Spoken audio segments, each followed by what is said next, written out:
la casa con la noticia de que la niña, porque pues yo la más pequeña, la niña tiene diabetes. Yo atenté contra mi vida después de un año que tenía con diabetes, no entendía muchas cosas.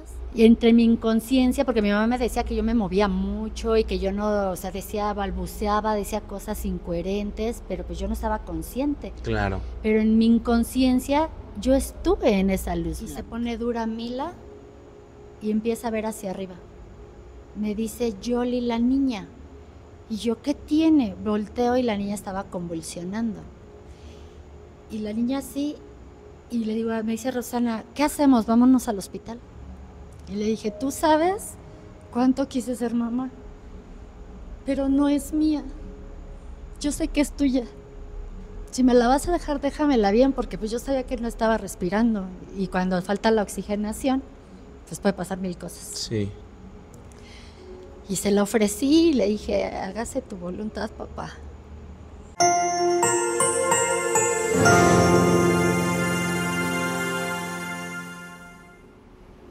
Hola, ¿qué tal? Dios les bendiga a todos. Nos da mucho gusto que puedan estar en este cuarto capítulo de nuestro podcast Ancla. Y bueno, hoy tenemos una invitada muy especial. Muchos de ustedes tal vez la conocen. Si tú te conectas de otra iglesia o te conectas de otro lugar que tal vez no sea la iglesia Ancla, pues quiero presentarte a nuestra hermana Yoli Muñiz. De alguna manera siempre hemos buscado que estos podcasts tengan la finalidad de bendecir, de causar un impacto en la gente que escucha la palabra.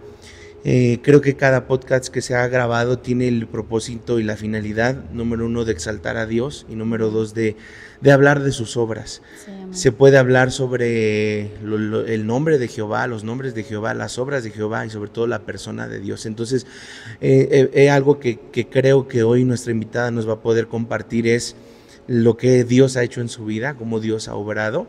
Y bueno, pues bienvenidos. Si tú estás por primera vez en este canal, suscríbete, dale like, deja tus comentarios. Recuerda que todos los lunes 8 de la noche estrenamos un podcast nuevo, y bueno, pues hoy no será la excepción. Entonces, bienvenida, hermanita Yoli, nos da mucho gusto que estés compartiendo este tiempo con nosotros. Gracias. Y bueno, pues nos gustaría primero que nada conocer quién es Yoli Muñiz.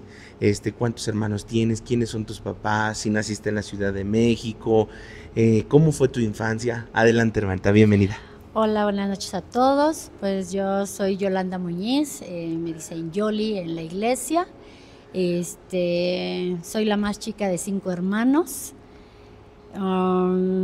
Soy contadora por carrera, aunque nada más me dediqué muy poco tiempo a la contabilidad. Después me dediqué a decorar interiores, porque según esto la contabilidad me estresaba demasiado.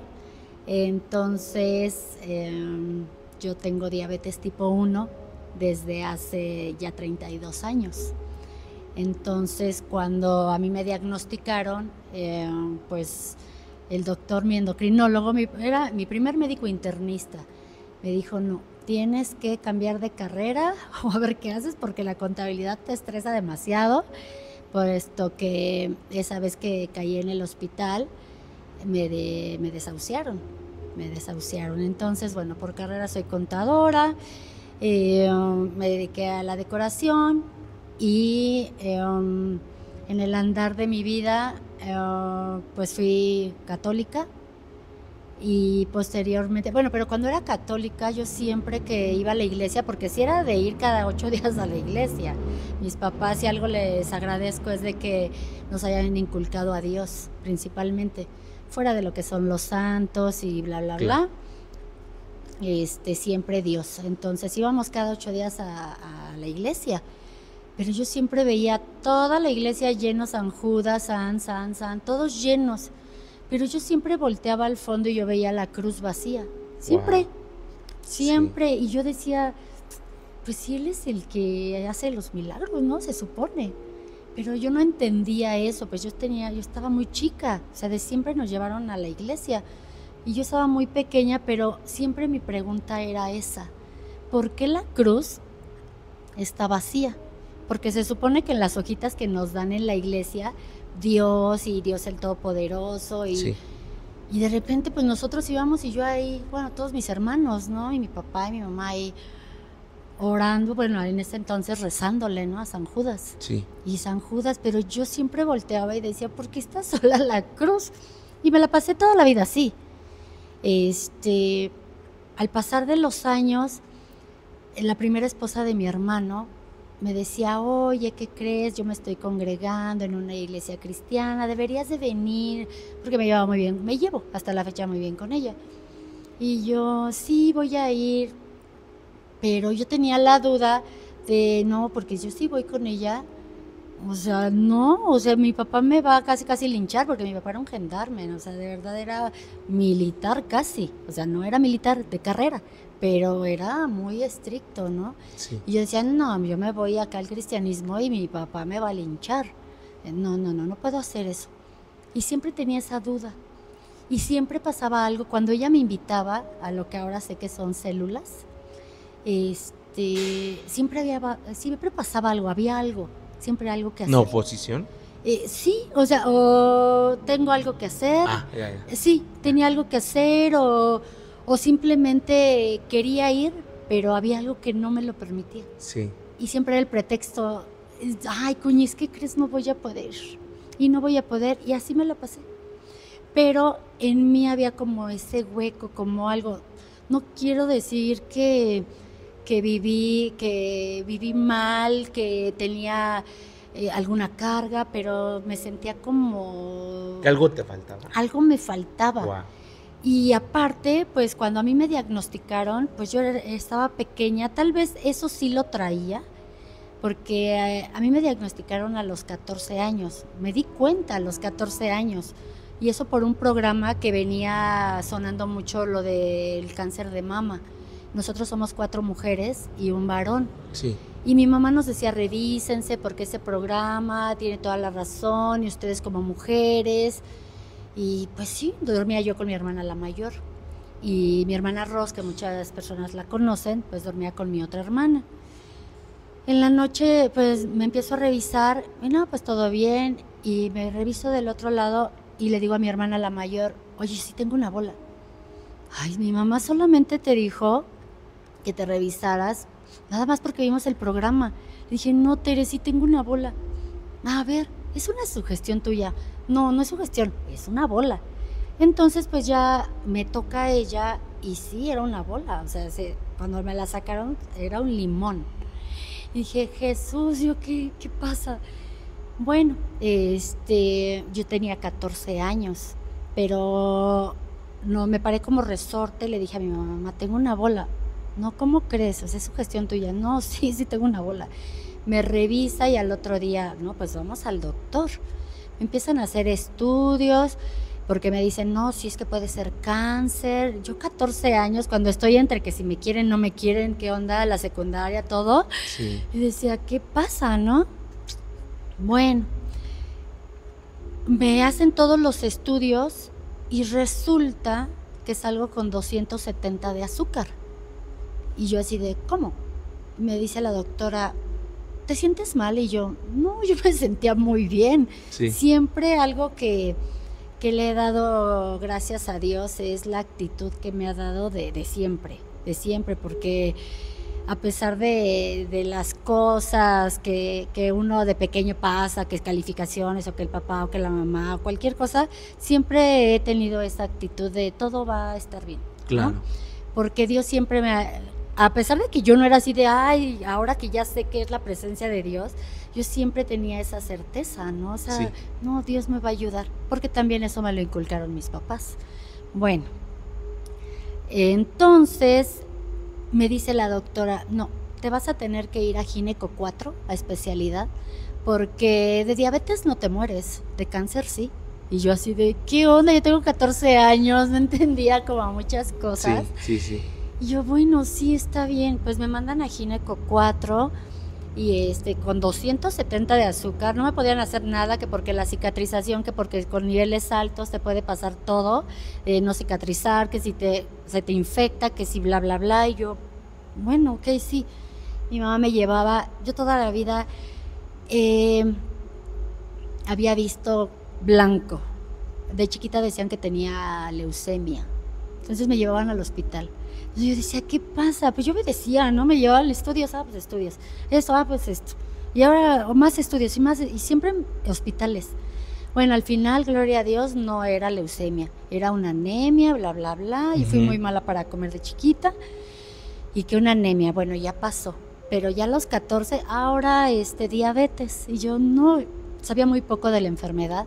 La hermana de mi papá era diabética, pero pues yo veía que se sentía bien, que se sentía mal, que achacosa, que todo, ¿no? Sí. Pero yo a mis 14 años, pues, ¿qué le iba a tomar tanta importancia? Sí, lo que quieres es vivir. Sí. Entonces me llevan a Gineco 4 y me dicen, no te tenemos que hacer una biopsia y sí te tenemos que mandar la patología, tenemos que seguir esto, ¿no? Porque si no es cáncer, de todos modos diabetes ya tienes. Y si no te cuidas, te mueres. Y yo así, qué duros los doctores. Me tocaron los muy duros, ¿no? Porque a tus 14 años que te digan eso, sí. Híjole, estuvo muy, muy fuerte, muy. Pero antes de eso, cuando a mí me diagnostican, ya vamos a la casa con la noticia de que la niña, porque pues yo la más pequeña, la niña tiene diabetes. No, bueno, fue el culpadero de mi papá hacia mi mamá, de que porque ella nos daba dulces. Bien decía mi doctor, el peor enemigo del ser humano es la ignorancia.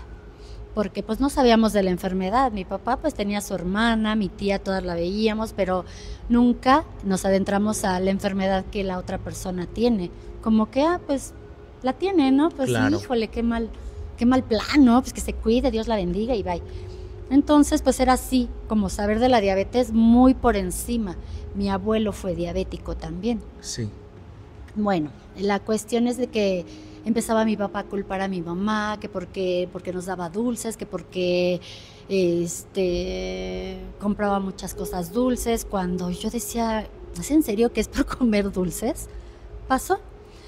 Entonces me empiezan a bullear en la escuela igual, ignorantes, porque decían que la diabetes se pegaba, ¿no? Y yo decía, ¿es en serio? Yo a mis 14 años y en la escuela diciéndome que se pegaba, ¿no? Y mucha gente, muchos chicos y chicas, ¿no? Compañeros se alejaron de mí porque pensaban que la diabetes se pegaba. Entonces fue bien difícil para mí. Entonces yo iba a la escuela y yo decía, ay, qué ignorantes, ¿no? Esto no se pega. Pero ¿de qué va la enfermedad? Porque pues yo tampoco la sabía ni la entendía. Llegaba a casa y mi papá culpando a mi mamá. Y mis hermanos, 2 de ellos, diciendo que por qué me trataban así, que cómo les gustaría estar enfermos a ellos para que los trataran igual. Bueno, buleada en la casa, buleada en la escuela, mi papá culpando a mi mamá. Bueno, era un caos tremendo, tremendo. Mi mente estaba por todos lados, ¿no? Bueno, ya después me hicieron la biopsia, la sacaron, la mandaron a patología, no tenía nada, pero ahora mi tema era la diabetes. Y la gente que no sabía, que decían que se pegaba, y la gente, mis hermanos, que me buleaban también en mi casa, dos nada más. La mayor estaba así como que siempre fue como mi mamá, y Ros, la que todos conocen, ella se mantenía como siempre al margen, nada conflictiva, ella tampoco lo entendía, pero tampoco me lastimaba, ¿no? Sí. Bueno, mi mente era un caos, mi mente era un lío. Yo atenté contra mi vida después de un año que tenía con diabetes, no entendía muchas cosas, pero me acuerdo perfecto que cuando yo atenté contra mi vida, las típicas imágenes del catolicismo, el Sagrado Corazón, ¿no? Y entre mi entender y entre que Dios siempre se ha hecho presente en mi vida, siempre, siempre, sí, siempre. Amén. Y por eso no entendía por qué la cruz siempre estaba vacía cuando me llevaban a la iglesia. Sí. Entonces cuando yo me estaba cortando en la noche, yo veía el Sagrado Corazón y yo le pedía perdón porque sabía a dónde iba a ir. Si yo atentaba contra mi vida, sabía que no iba a ir con él. Pero yo lo veía y le decía, perdóname, yo no puedo con esto, es demasiado. Tengo 14 años, es demasiado, ya 15, ¿no? Es demasiado para mí. Entonces, pues yo le pedía perdón. Entonces yo me corté, y no obstante con que me corté la muñeca, y yo sentía la sangre pegajosa en mis manos.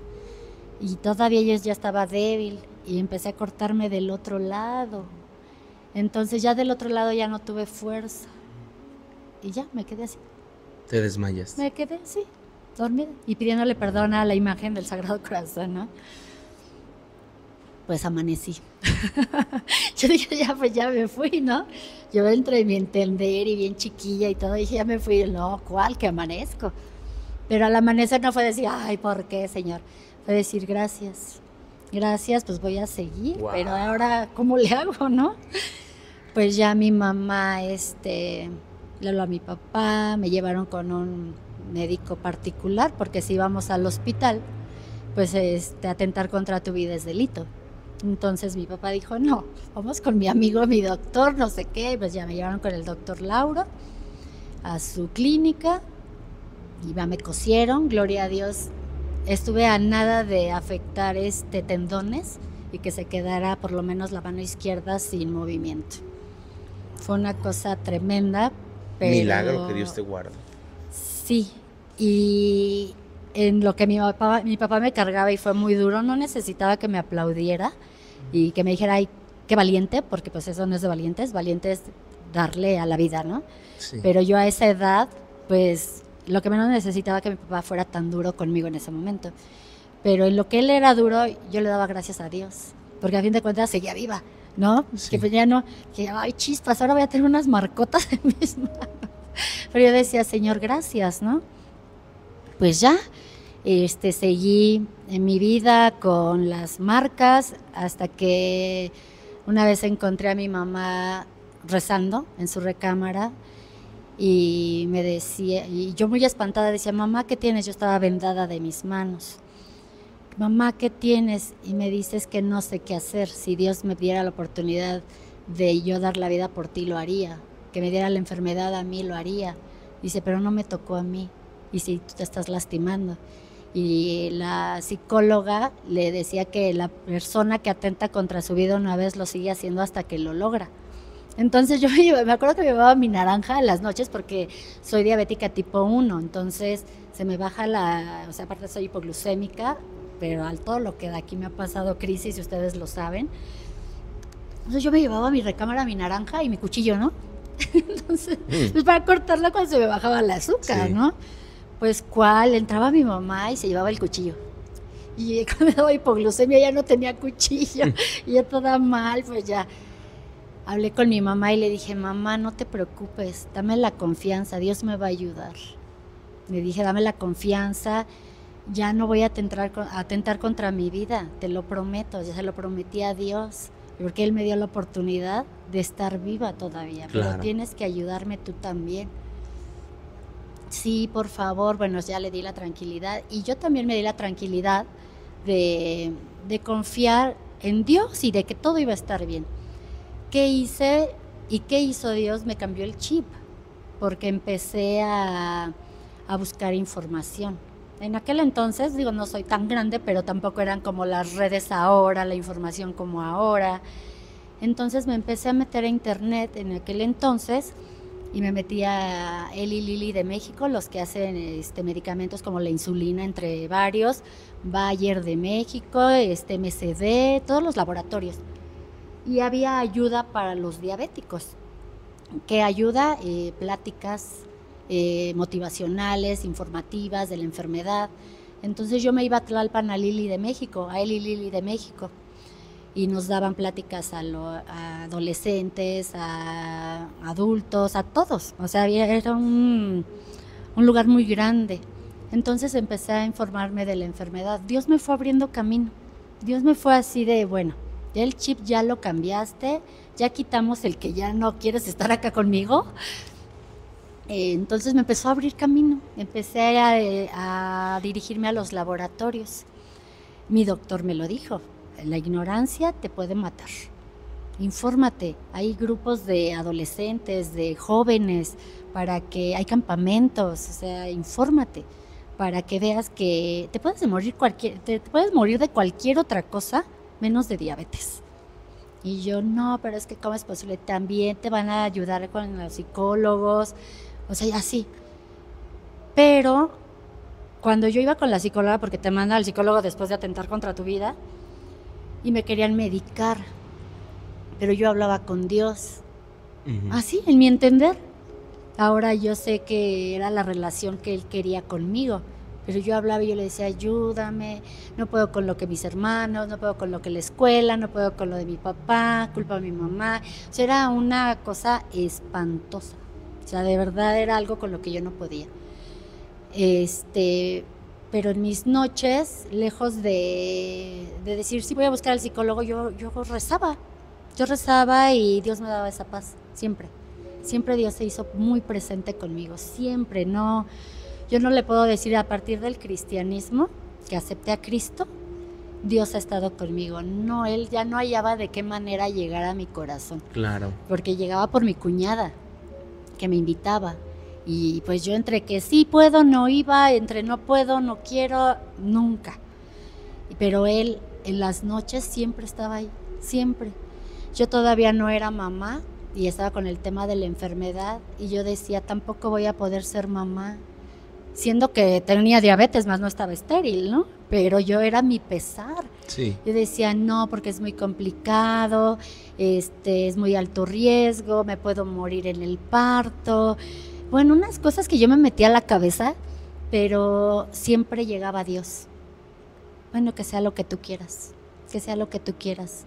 Y eran noches así difíciles, entre la enfermedad, entre lo que va a pasar. Yo vivía pensando en el futuro y no en el presente. Y Dios me usaba, o sea, ahora ya entiendo muchas cosas como Él estaba ahí, ¿no? Pues en el camino, entre todos mis pesares, una vez empecé a sentirme mal, y me dio cetoacidosis diabética, una complicación por tener niveles muy altos de glucosa durante 3 meses. Entonces caigo en el hospital, pero yo caí en el hospital mal. Estaba en el cuarto de choques. Le habían dicho a mi mamá que ya buscara un padre porque estaban esperando que a mí me diera un paro cardíaco porque todo ya se había complicado. Entonces yo estaba en el cuarto de choques, pero ya sin poder respirar, porque aparte me metieron un medicamento, el cual, lejos de todo el agua que me metían, todo el suero, pues en vez de desaguar, pues yo me empezaba a hinchar, entonces yo era una cosa, era un globo, mis manos no cerraban, mis dedos ni siquiera podían hacer esto, pues porque yo estaba hinchadísima. Yo les decía, por favor, siéntenme, me voy a morir. Y yo, Señor, por favor, ayúdame. Pero siempre Dios, ¿no? Para mí siempre Dios, a pesar de que a mí me ponían a rezarle a San Judas, ¿no? O a la Virgen, yo siempre buscaba de Dios, siempre para mí era Dios, ¿no? A pesar de que la doctrina de la que conocí, pues era San Judas, ¿no? O la Virgen. Pero decía, Señor, ayúdame. Y estaba en el cuarto de choques y yo no podía respirar. Yo, por favor, siéntenme, por favor, yo ya no puedo respirar, es que ya no da más. Ya me habían sentado totalmente en la cama y de repente acá estaba otra persona, porque pues yo me trato en el Seguro Social, y de repente de este lado estaba otra persona casi muriéndose y acá otra persona muriéndose, y yo decía, no puede ser. Entonces yo en el agobio ya no podía respirar y le decían a mi mamá, ya traigo un padre. Y luego los fines de semana, que hay puro médico resistente, no había doctores, pues los dejan a ellos, pues no sabían qué hacer prácticamente, esperar a que la señorita muera. Entonces, yo decía, no puede ser, fue el fin de semana más largo y eterno, pero yo agarrada de Dios, o sea, yo le decía, Señor, o sea, ayúdame, ¿no? Dios mío, ayúdame siempre. Pues ya entre que el fin de semana llega el lunes, y es el cuarto de choques, pues es como esas cocinas de antes que tienen un círculo y ves pasar a todos los doctores, ¿no? Y pasó un doctor que me había presentado, mi endocrinólogo, era un cirujano, y pasó y me ve y ya se regresa, me dice, ¿qué haces ahí? Y yo le hacía así con la mano, pero no podía ya respirar, Pax, de verdad ya sentía que me iba a morir. Y yo le decía, ven, se mete y revisa mi expediente. ¿Y por qué te están poniendo esto? Y yo no sé, sácame de aquí, por favor, sácame. Entonces empieza a ser un movedero entre él y mi hermana, la mayor. Empiezan a decir, a gritar que no, que si yo necesito, ¿cómo me van a dejar morir? Que lo único que estaban pidiendo era un padre en vez de un especialista o a ver otra opción, ¿no? Pues bueno, el doctor, bueno, el cirujano le habló a mi doctor. Oye, tengo aquí a tu paciente, no sé qué, ¿te acuerdas? Yolanda Muñiz, no sé qué, oye, la tienen aquí que ya, bye. Y mi doctor le dice, no, consigue un médico, que se vaya con ella, trasládala a terapia intensiva, pero trasládala ya, porque ahí la van a matar.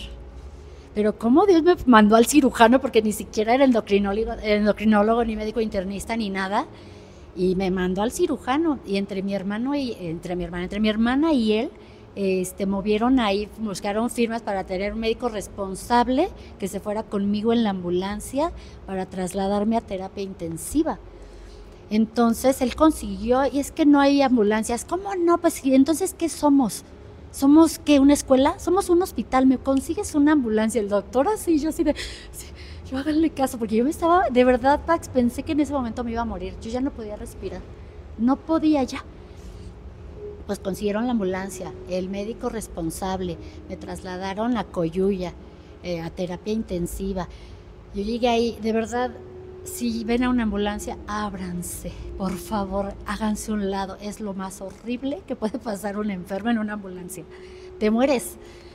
Bueno, pues ya llegamos al hospital, me parece que es la clínica 31, no me acuerdo. Ya me reciben y me dice, ¿de dónde vienes? Pero yo no podía respirar. Yo de la 47, me dice, no te preocupes. Dice, Dios contigo, aquí ya te vamos a sacar de esta, verás.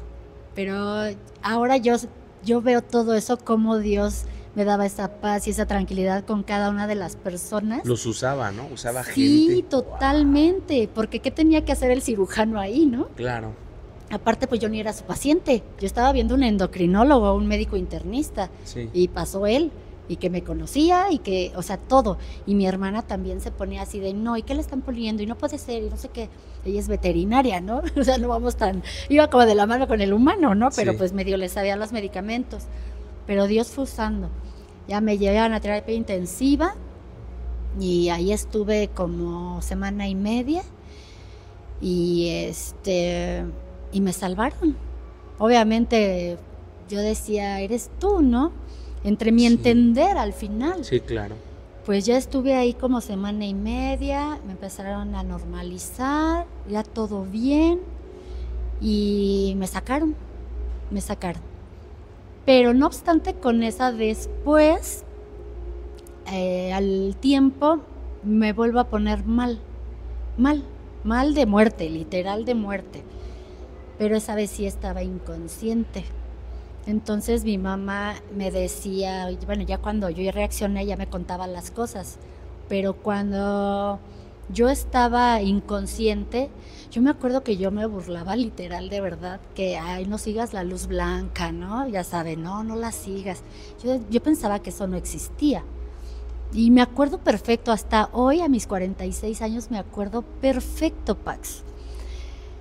Y entre mi inconsciencia, porque mi mamá me decía que yo me movía mucho y que yo no, o sea, balbuceaba, decía cosas incoherentes, pero pues yo no estaba consciente. Claro. Pero en mi inconsciencia yo estuve en esa luz blanca. Pero esa luz, de verdad, en el túnel. Me acuerdo perfecto, jamás en la vida vuelves a sentir esa paz. Esa paz, así, yo decía, no sabía dónde estaba, obviamente, no sabía qué era. No estaba consciente que no sigas la luz blanca, de la que yo tanto me mofaba. Sí vi a mi mamá. Sí, me acuerdo perfecto que vi a mi mamá, pero no es así, mamá, no. Solamente volteé, mi mamá, vi a Ros, mi hermana. Yo seguía y veía como muchas personas de color blanco, todos. Pero yo veía la luz blanca y yo seguía caminando. Pero tranquila, no sabía ni dónde andaba, nada. Pero yo seguía caminando y con una paz como nunca la he vuelto a sentir. Diferente, porque sí tengo paz, gloria a Dios, hoy por hoy. Pero yo seguía la luz blanca. Seguía. Caminaba. A las únicas que vi, mi mamá y mi hermana, pero yo seguía. No decía nada, yo caminaba. Y después Y decía, ¿qué es eso que veo allá? Ahora sí, ya tenía conciencia. Pero yo veía un puntito rosita. ¿Por qué? No lo sé, pero un puntito rosa así como de bebé, baby shower, ya sabes, rosita. Cuando yo lo empiezo a ver, empieza, ¿quieres regresar, quieres regresar, quieres regresar, quieres regresar, quieres regresar? Y dije, ay, sí. Cuando yo despierto, mi mamá me agarra de la mano y me dice, ya no te duermas. Me dice, no me dejes, ya no te duermas. Y yo así de, ¿cómo? ¿A dónde voy? O, ¿cómo, ma? ¿Qué pasa? Sí. No, es que no sabías quién eras, no decías cosas, estabas inconsciente. Y pues también ya los doctores me decían pues que ya también ya te habían desahuciado también.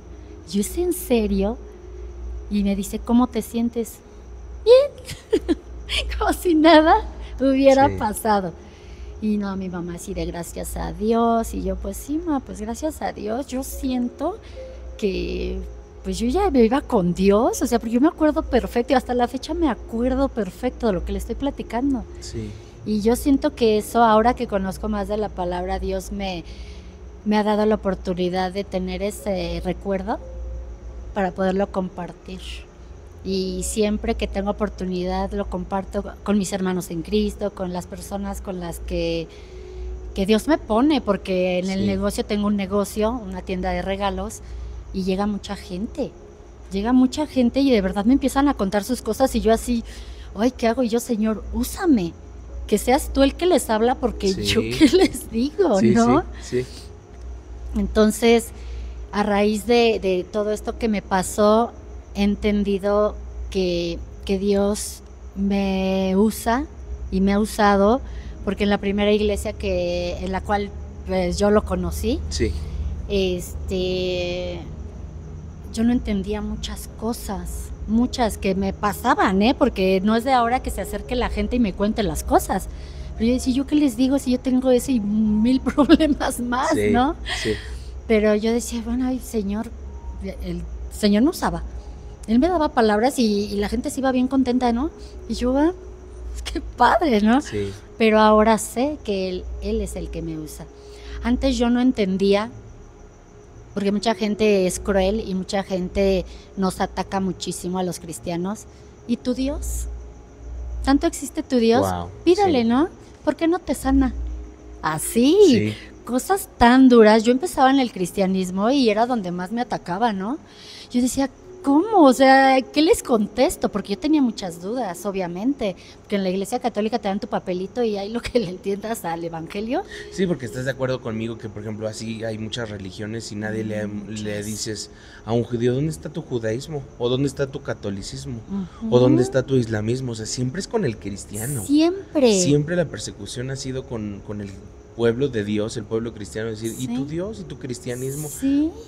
Sí, era una cosa impresionante porque jamás me habían atacado en el catolicismo. ¿Por qué vas a la iglesia? ¿Y por qué te hincas? ¿Y qué no sé qué? O sea, yo decía, ¿qué onda, no?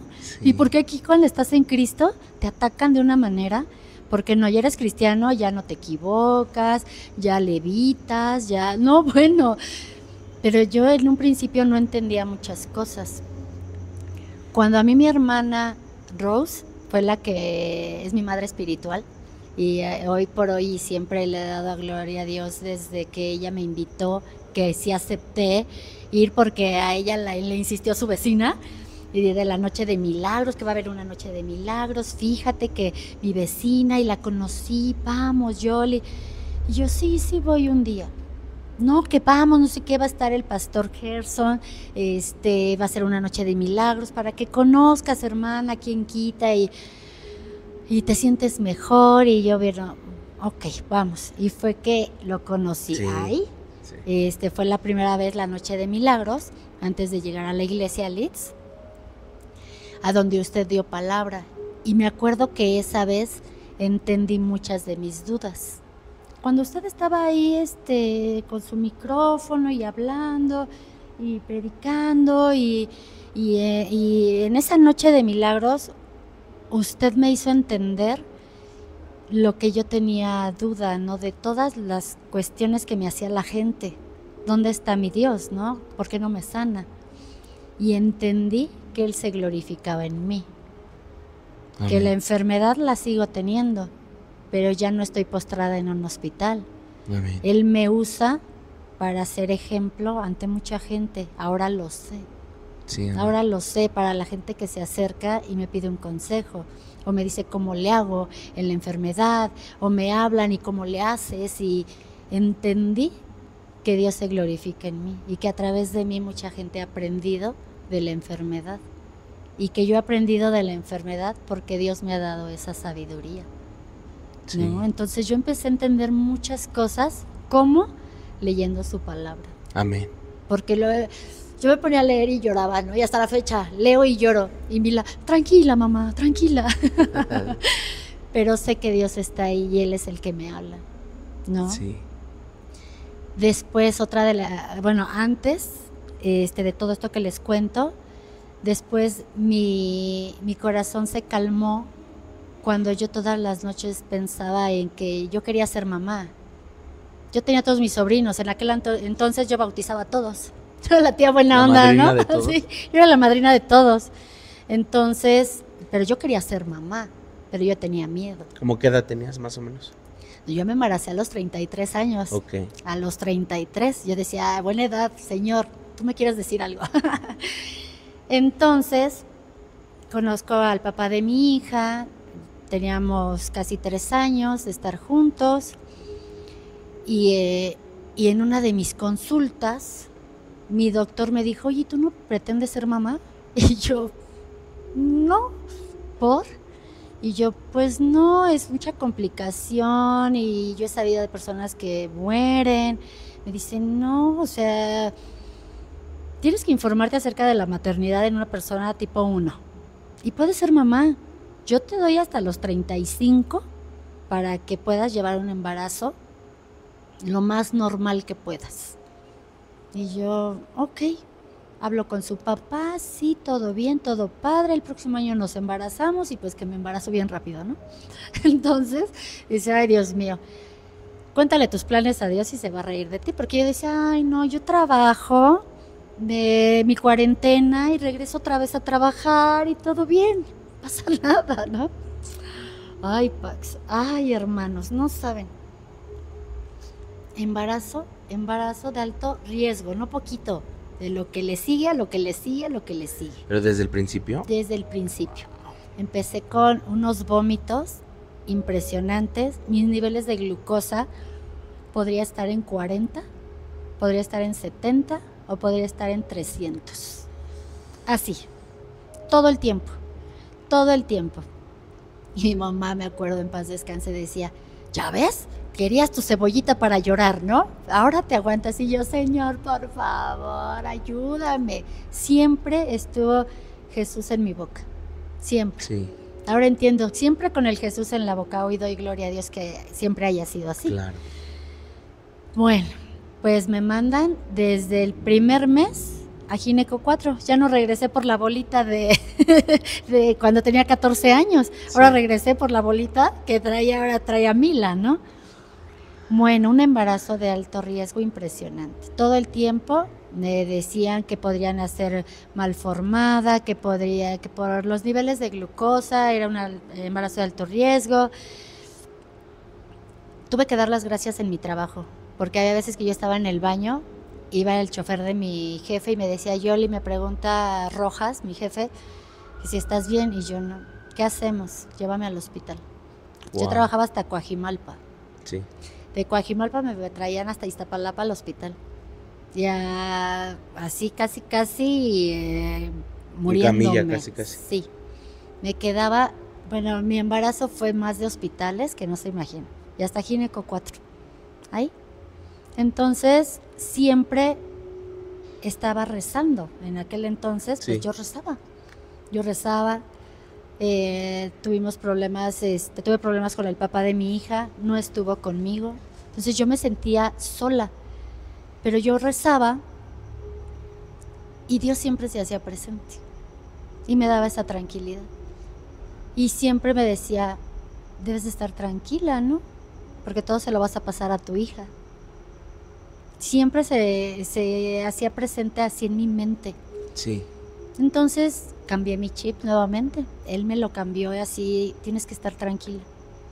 Me olvidé de todo más que estar enfocada en que mi hija tenía que nacer bien. Claro. A pesar de que Camila se quería salir a cada rato. Y yo decía, wow, Señor, hice bien o no. Yo sí, porque tú por algo me la estás mandando. Por algo me la estás mandando. Bueno, lo intenté muchas veces desistir.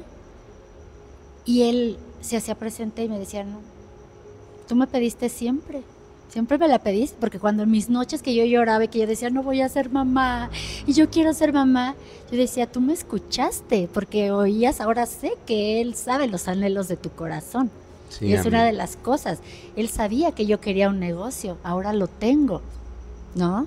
Sí. Entonces, ahora que sé más de la palabra, ahora sé que Él es el que decía, espera, porque Él siempre me dijo, espera, porque siempre fue en sus tiempos, porque me pude haber embarazado a los 20, 21, fue hasta que Él dijo, ahora sí, estaba más fortalecida, estaba más informada, sabía más cosas, porque Él también me fue preparando. Dios siempre se hizo presente, siempre. Entonces, a pesar de que pues la enfermedad no me ayudaba en el embarazo, Mila a los 8 meses nació. Complicación, empecé a ver lucecitas, yo dije, ay no, esta luz es diferente a la que vi aquella vez, ¿no? Sí. Pues resulta que se me subió la presión. Se me subió y yo le decía a mi hermana la mayor, veo lucecitas, chécate el azúcar, no, tengo 100, es la presión, vámonos al hospital. Me llevaron al hospital y me decían, sabe que tenemos que sacar a la bebé. Y yo, no, es que todavía no es tiempo, no me han puesto los maduradores, ¿cómo? Y yo, Dios mío, por favor, no, porque me decían que podía morir. Yo tenía la presión más alta, Paz, que no se imagina. Me decían, ¿te sientes bien? Yo sí, solamente veo lucecitas, pero tenía la presión altísima y me decían que se podía morir la niña y me podía morir yo. Y yo decía, ay, ¿cómo que si yo me siento bien? Sí. Pero los resultados eran otros, pero yo siempre estaba, Señor, hágase tu voluntad, lo que tú quieras. Y siempre. Pues sí, bueno, todavía aguantó Mila los maduradores, me los ponen y al otro día la presión a reventar, así.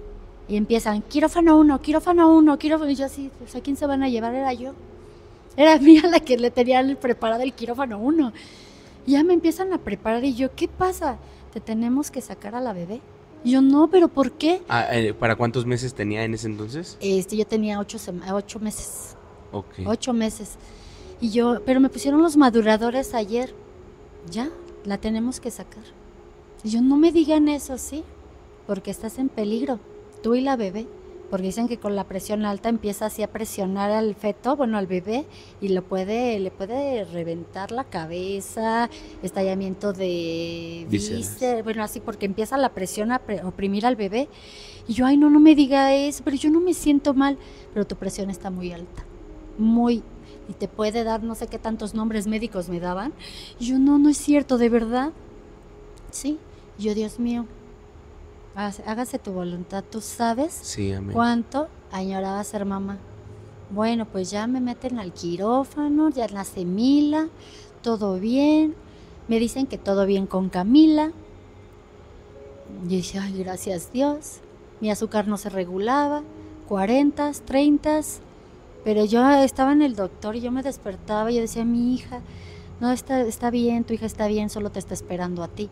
Pero porque a mí se me bajaba mucho el azúcar y hasta la fecha ese es mi coco de siempre, ¿no? Las hipoglucemias. Pero Dios siempre ha estado ahí. Siempre ha estado ahí. Yo entre hipoglucemias, siempre Él me calmaba. Siempre. Porque llegué a estar un día en 27 de azúcar. 27. Pero nunca Dios ha permitido que yo caiga en coma diabético. Sí. Nunca, yo no sé qué es un coma diabético a pesar de que he tenido mis glucosas muy bajas. Muy bajas. ¿Y él? Pues bueno, nace la niña, yo dije, pues ya todo relajado, ya me voy a esperar. Mi jefe me decía, pues tú me dices qué necesitas. Pues yo pues solamente no me dé de baja, pues hasta que mi hija esté bien y yo salga del hospital. Claro. Sí, está bien. Empieza Mila al mes, cae en el hospital. Ya nos dieron de alta, yo muy feliz con mi hija, bla, bla, bla. Al mes, Mila al hospital. Le dio una infección en el estómago. Y yo, ¿cómo? ¿Al mes? Yo no la pude amamantar porque me daban medicamentos para la presión. Entonces me decían que no la podía amamantar y no la pude amamantar. Uh-huh. Entonces, pues dije, infección en el estómago con fórmula. Como que yo decía, ¿qué pasa? Bueno, cayó en el hospital, sale del hospital. A la semana, me acuerdo que mi papá me decía, no, hay que bautizarla. Ya sabe, los católicos. Hay que bautizarla porque por eso se está enfermando y bueno, ahí vamos a quererla bautizar. Rose, mi hermana, vivía en Cuernavaca, llegó de Cuernavaca, una comidita entre mis hermanos, queríamos bautizarla para que la criatura no se volviera a enfermar. Y a la semana, un día antes de que la bautizáramos, Rosana, mi hermana, Rose, que todos la conocen, bueno, la mayoría, la tiene en sus piernas y se pone dura Mila y empieza a ver hacia arriba. Me dice, Yoli, la niña. Y yo, ¿qué tiene? Volteo y la niña estaba convulsionando. Y la niña así, y le digo, me dice Rosana, ¿qué hacemos? Vámonos al hospital. Pues ya nos fuimos al hospital y en las escaleras mi hermana Rose me dice, la niña no respira. Mi hija estaba morada, bueno, estaba casi de este color. La vi y yo así de, Dios mío, ¿qué hago? ¿Qué hago? En el garage de su casa, la tiro, la tumbo. Pero cuando yo estaba en el cuarto de choque, yo veía cómo resucitaban a la gente. El RCP y la respiración. Yo viendo, muriéndome, ahogándome, pero yo veía cómo los revivían, ¿no? Sí. Les daban. Pues ese día mi hija en el piso, yo hice lo mismo, con el riesgo de romperle las costillas, porque era una bebé.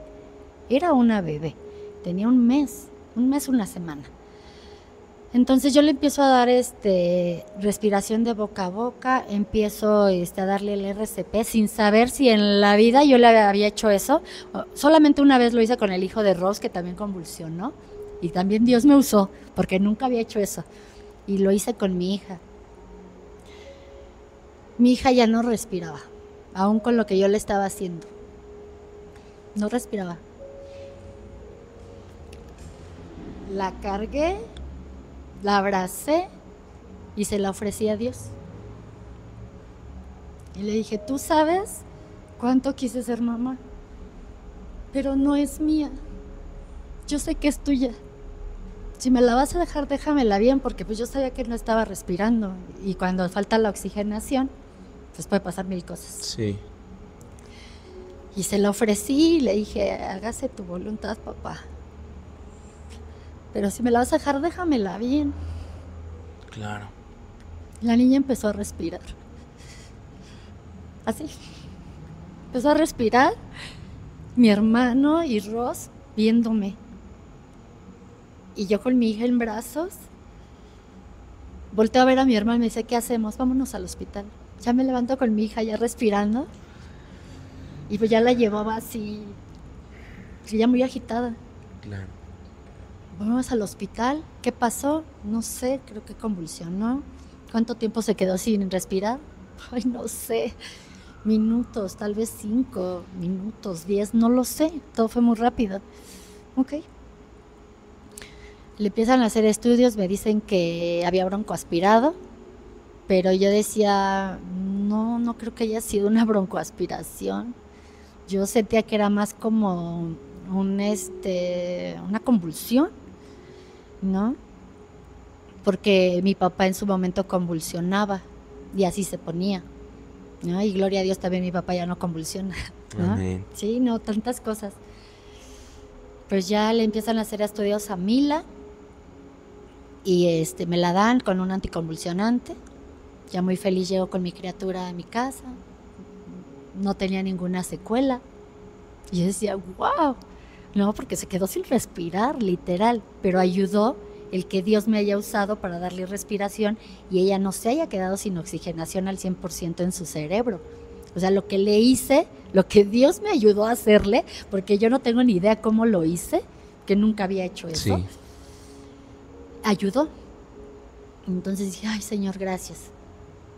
Se bautiza a la niña y a la semana ella la dejo en su cunita, pero me habían dicho tiene que estar casi sentada porque ella está broncoaspirando. Ellos decían que era broncoaspiración, no sé qué, bla, bla, bla. Le dieron un anticonvulsionante.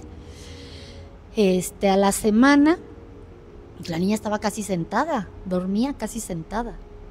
Entonces dormía casi sentada, me voy al baño, regreso y la veo con sus ojos apretados. Y yo, ay, la cargo y era un palito. Estaba convulsionando otra vez, aún con el anticonvulsionante. No me volví loca.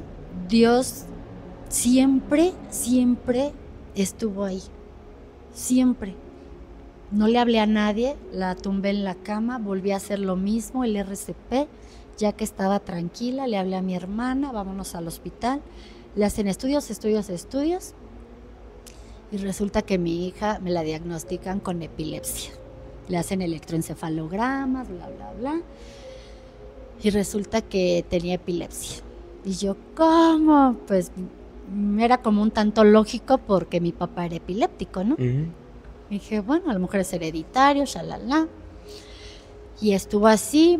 Mi hija no caminaba, no hablaba, no la pasábamos en el hospital.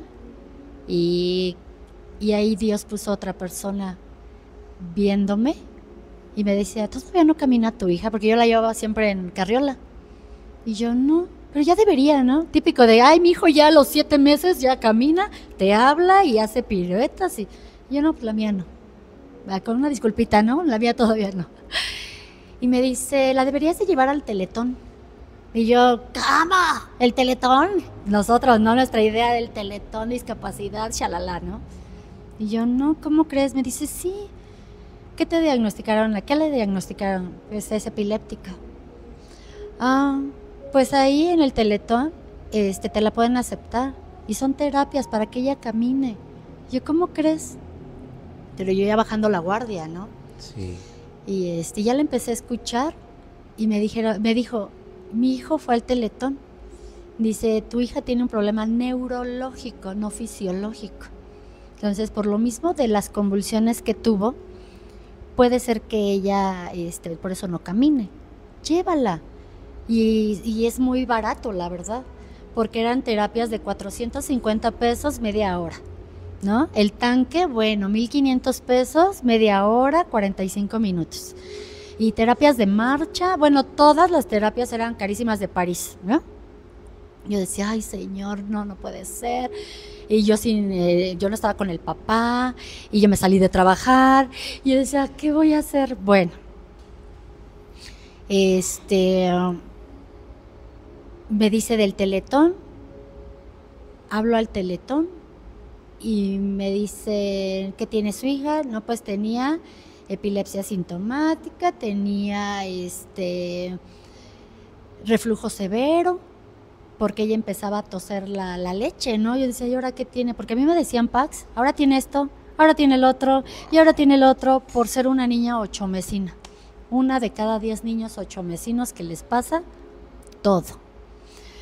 Bueno, la llevo al Teletón, hablo al Teletón y me dicen, sí, es candidata, tiene cómo demostrar todo lo que nos está diciendo, sí. Ok, le vamos a dar un número de carnet, pero esto no quiere decir que esté dentro, está en lista en fila, en lista de espera, y probablemente en un año, porque hay listas de esperas hasta de 5 años, ¿eh? Wow. Y yo decía, ¿en serio? Dije, bueno, Señor, hágase tu voluntad. Sí. Al mes, me dice, tiene que hablar cada mes, porque aquí personas que no vengan, pues pierden su lugar. Ok, hablo al mes, no, todavía hay lugar para Mila. Y yo seguía con los doctores en centro médico, en todos los hospitales habidos y por haber. Al mes y medio me hablan del Teletón y me dicen ya hay lugar para Camila. Y yo, ¿qué? Sí, pero yo así rezaba en ese entonces, ahora oro, ¿no? Pero yo rezaba y Dios me fue poniendo todo. Sí.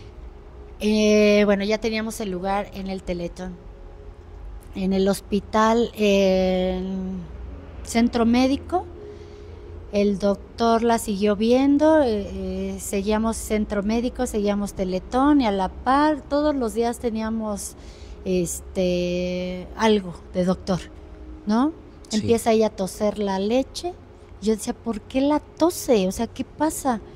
La llevo con el doctor, ya la estaba viendo neurología, me mandan con la gastropediatra y resulta que mi hija tenía reflujo severo, le hacen estudios de vaciamiento y resulta que tenía reflujo severo y yo, ¿cómo? Si nada más ella tenía aquí poquita leche, ¿no? Sí. Pero ahí aprendí también lo que es el reflujo, sí. Y las convulsiones y la diabetes. Bueno, yo decía, mi carrera no era contabilidad, debía haber sido doctora. Sí. Bueno, Pax, pues resulta que se le regresaban los líquidos y resulta que lo mismo que se le regresaba le estaba quemando el esófago porque son los jugos gástricos y todo esto.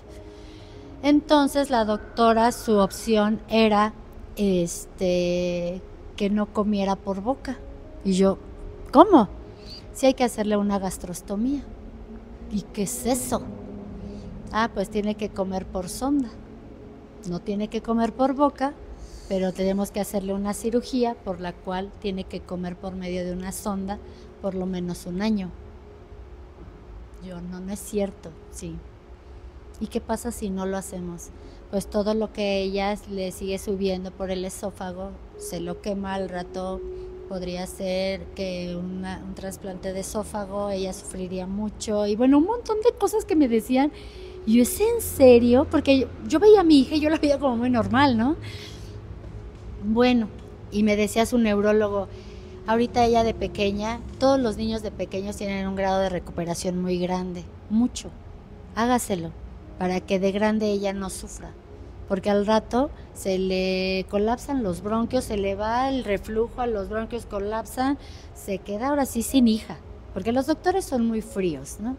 Yo, no me diga eso, lo llevo con mi doctor, el que me cosió mis manitas en aquel entonces, y él me dijo, hácelo y ahorita que está asegurada, dice, porque una cirugía de esas, cada cirugía te cuesta 150,000 pesos. Wow. Y yo, ¿cómo crees? Sí, porque aparte de la gastrostomía, que era comer por sonda, había que hacer una funduplicatura. ¿Y qué es eso? Hay que cerrar el estómago para que no suban los jugos gástricos y le queme el esófago. Yo, no me diga eso. Sí. Ella tenía 1 año. Y yo, no puede ser, ¿cómo creen? Y me decían una y me decían otra.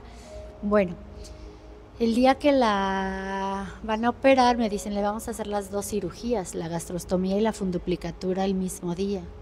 ¿Cómo crees? Sí. Me dieron cursos de cómo había que darle de comer, había que prepararle todo cada 3 horas y nada de que tengo mi topper, lo saco, lo caliento y se lo meto a la jeringa, no. Era en la pesita, echar la leche, la verdura, la fruta, molerlo, jeringas del 10 y así lento, porque cuando uno come muy rápido lo que hace es querer vomitar y lo mismo le pasaba a Camila. Entonces era así con la jeringa, estarle dando de comer. Lento, cada 3 horas. Medicamentos anticonvulsivos, así, Pax. 1 año. 1 año mi hija durmiendo sentada, 1 año con medicamentos anticonvulsivos. Pasa el año, Dios siempre se hacía presente. Siempre, y siempre nos ponía, ¿necesitas el Teletón? Ahí está. ¿Necesitas el neurólogo? Ahí está. ¿Qué más necesitas? Casi, ¿qué más? Porque sí, cuidando todo. Todo lo puso a mi alcance. todo. La persona que me dijo del Teletón, el doctor cuando me desahuciaron, los doctores para con Camila. Cuando a Camila la operaron, me salió la doctora y me dijo, todo bien, todo salió bien, nada más hay que esperar que pase la anestesia para que la suban a piso y se le dé seguimiento. 12, 11 de la mañana, 12 del día, 1, 2. Dije, no, esto no está bien. Mi mamá, me acuerdo, en paz descanse, me dice, ya te dejo, yo me voy a la casa. Sí, me quedé solita, esperando que me la dieran pues para subir a piso. Sí. ¿No? Y ya era el cambio de turno y no me daban a mi hija. Y a mí me había dicho la doctora, ya todo está bien. Claro. Y yo casi queriendo tirar las puertas del quirófano, ¿no? Sí. Y yo, no puede ser, a mí me dijo la doctora que ya estaba bien, ¿dónde está mi hija?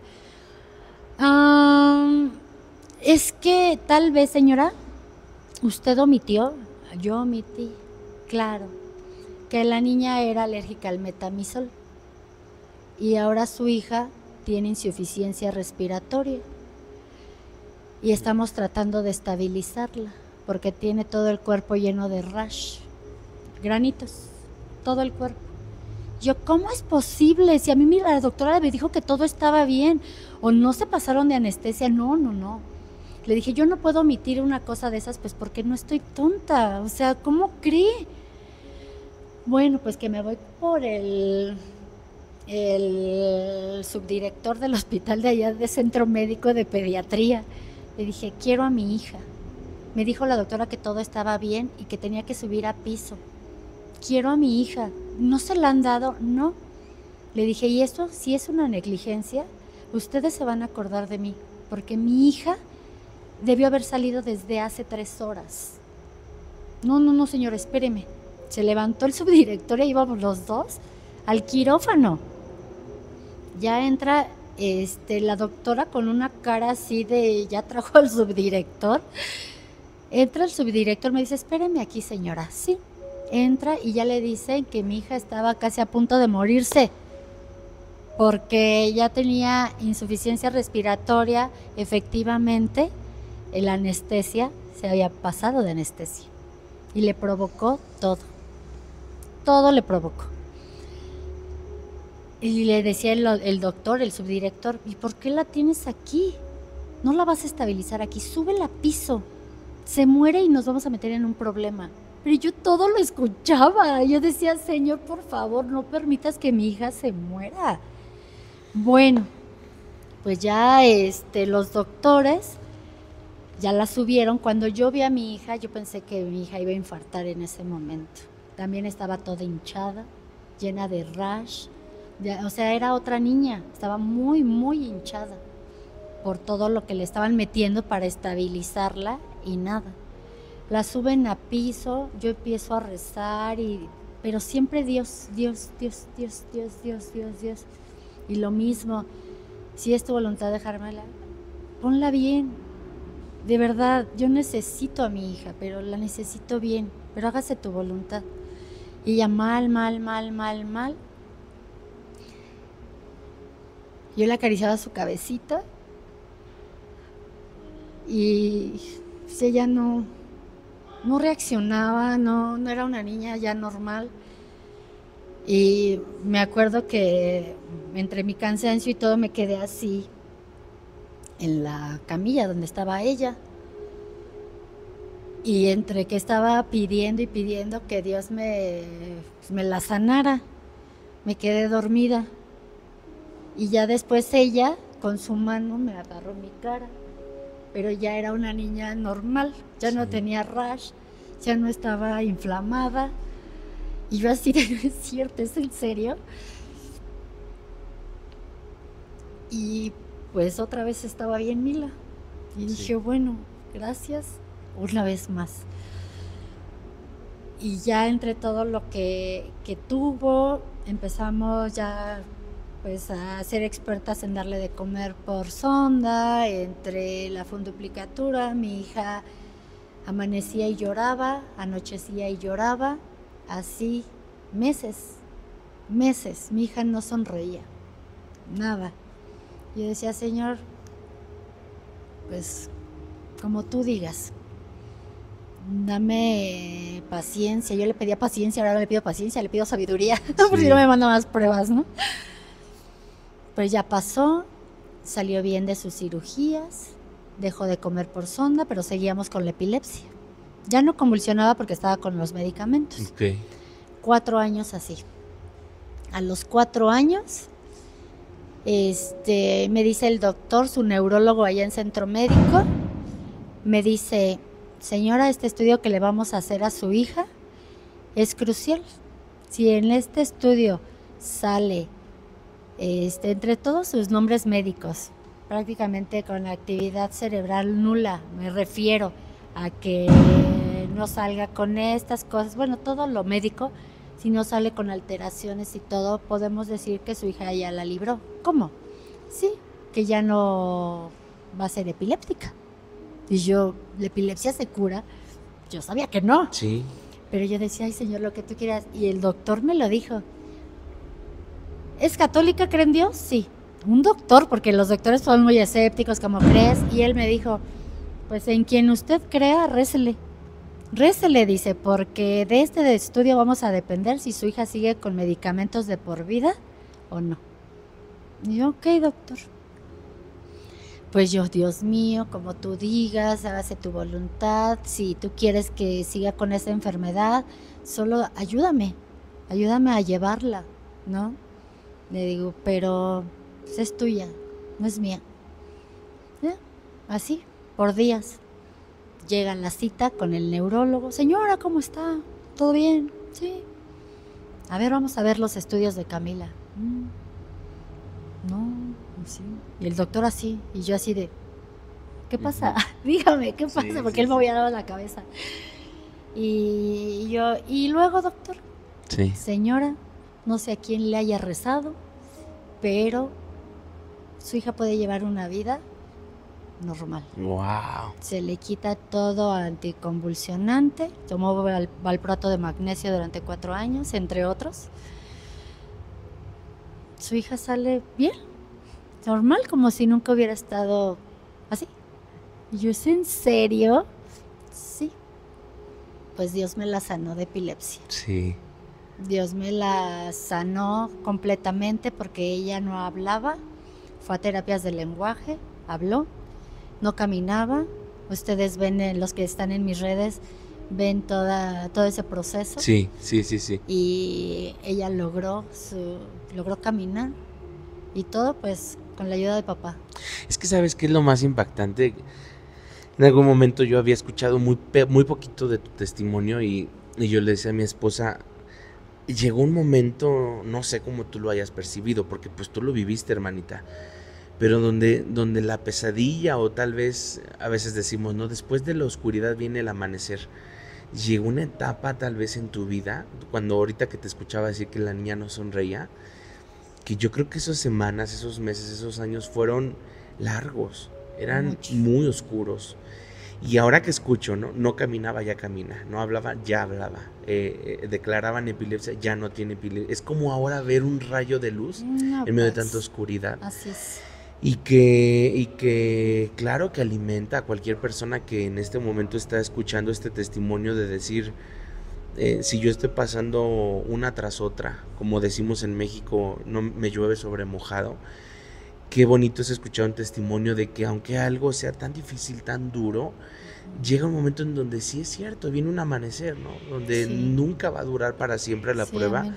Porque va a aparecer Cristo con toda su fuerza y con su poder y su gracia, a decirte, te levanto, ¿no? Sí, amén. Una de las cosas, por ejemplo, que yo siempre he visto en la Biblia es que la gente enseña que Dios quita, pero si uno va a Job, así como le fue quitado, le fue devuelto al doble. Así o sea, nos quedamos solo con Job 1, Job 2, pero váyanse al Job del último capítulo, después del 40, y todo le devolvió Dios en el 42. Dice que todo al doble, o sea, si tenía 1000 ovejas, ahora tenía 2000, si era rico, ahora el doble de rico. Entonces, a mí me gustaría, hermanita, que si te gustaría agregar algo adelante, pero que si tú pudieras hablar a las personas que están escuchando tu testimonio, que le están pasando mal o la han pasado mal, y que escucharte que no tuviste un varón a tu lado que te ayudara y que eres una mujer muy fuerte, muy valiente, sacaste adelante a tu hija, has salido adelante en tu salud, le sirves a Dios,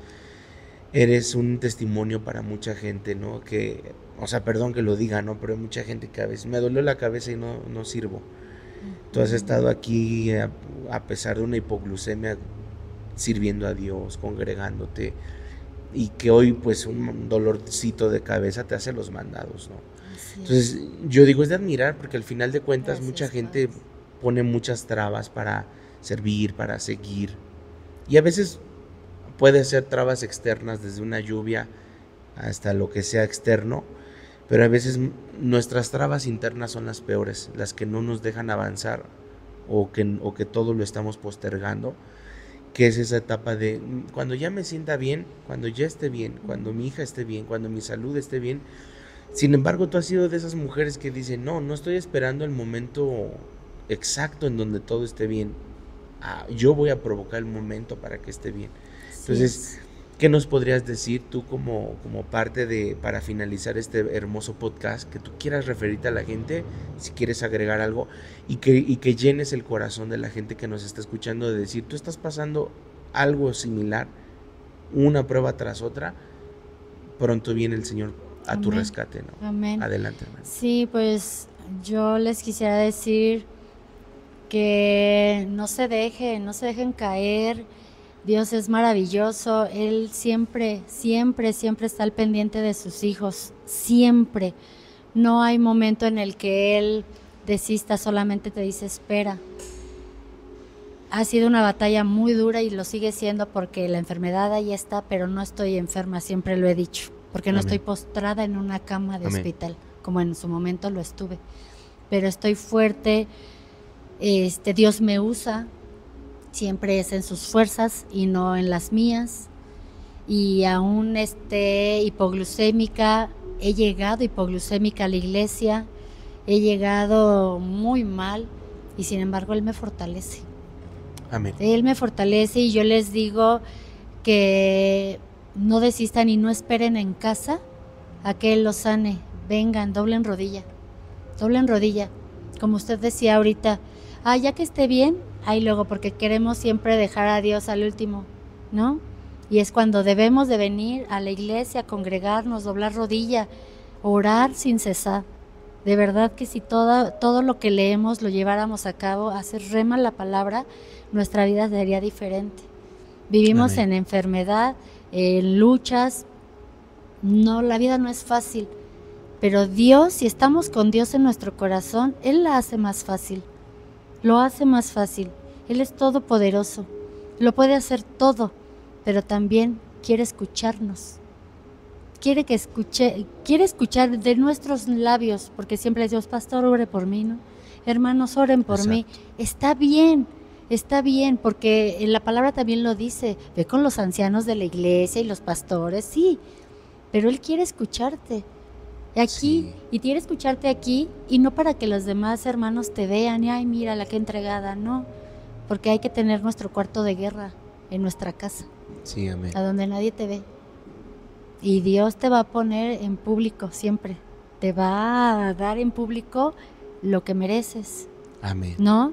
Solo les digo, no desistan. Las pruebas son muy duras, muy. Y a veces te calan los huesos, que a veces las rodillas te duelen, que a veces dices, ya no puedo más. Pero ya esas palabras hay que quitárselas de la boca. Hay que estar en todo lo puedo en Cristo, que me fortalece. Nada más. Y eso es lo que yo todos los días, lo primero que hago es dar gracias, glorificarlo y seguir adelante. Todos los días, no hay un día que yo no le agradezca a Dios. No hay un solo día. Y no hay un solo día que me gane el sueño y yo me duerma sin darle gracias y sin pedirle que me haga amanecer. Amén. No desistamos, Él escucha. Él nos escucha siempre. No importa lo que estés pasando. Nada más hay que cambiar nuestra actitud y dar y entregarle nuestro corazón. Servirle, orar, que Él se haga cargo. Que no sean nuestras fuerzas.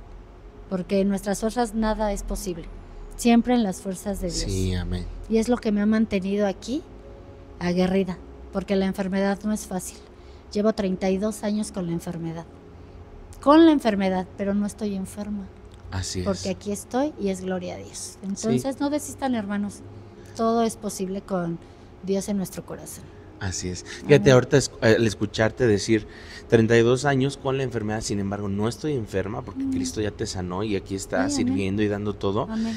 Escuchaba al apóstol Pablo en Romanos 8 decir, ¿no? Puedes sentirte solo, sin embargo la Biblia no dice que estamos solos. Amén. Porque tú podrás sentirte, Pablo lo dice, ¿no? Podré sentirme agotado o podré sentirme derribado, sin embargo no estoy derrotado.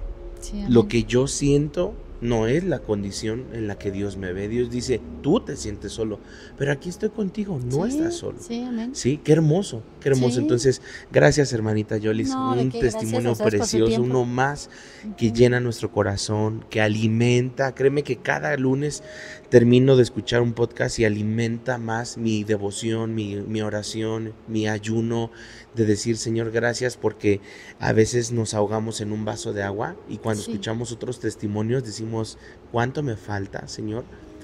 Para simplemente llegarle a la persona que está hablando todo lo que ha vivido, y a veces uno se siente que se tira o se ahoga en un vaso de agua, y cuando escucho estos testimonios digo, ¿cuánto me falta para tener esa fe de mis hermanos y para saber todo lo que pasaron y siguen aquí? Entonces muchas gracias, hermanita, que Dios te bendiga. Igual a ustedes, muchas bendiciones, hasta luego.